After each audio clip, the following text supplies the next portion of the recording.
Is cremation allowed for Catholics? Is cremation sinful? First, let us go down to the basics. The ordinary way of disposing of dead bodies is by burial. Why do we Christians prefer burial? Because Jesus Himself was buried after He died.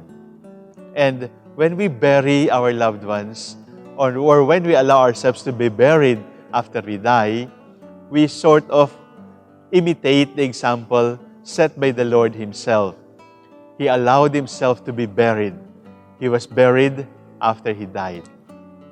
But is cremation wrong? No. It would depend on the attitude. It is true that some centuries ago, cremation was prohibited for Catholics. Why? Because there were some anti-Catholic and non-Catholic people who wanted to ridicule the teaching of the Church about the resurrection of the body, about the holiness of the human body, about salvation, about life everlasting. So in order to rebuke the Church, in order to ridicule the Church, they cremated the remains of their loved ones and with a sort of smirk say, "Come on, do you still believe in the resurrection of the dead?" That is why cremation was prohibited for Catholics. But cremation, as we do it now, does not have those obstacles, does not have those problematic areas. Some people cremate because there is a plague and it would be impossible to bury all the dead. For example, some people cremate for hygienic reasons. Some people cremate for economic reasons. If the reasons for cremation are these, then cremation may be allowed for Catholics.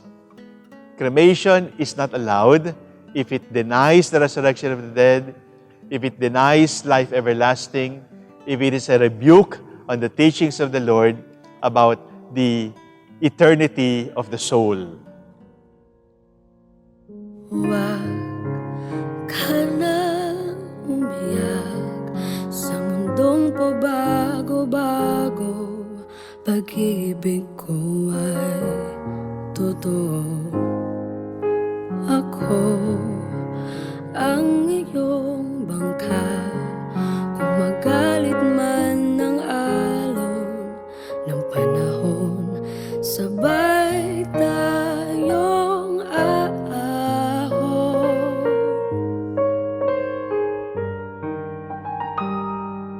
Kung wala ka nang maintindihan, kung wala ka nang makapitan, kapit ka sa'kin, kapit ka sa'kin, hindi kita bibitawan.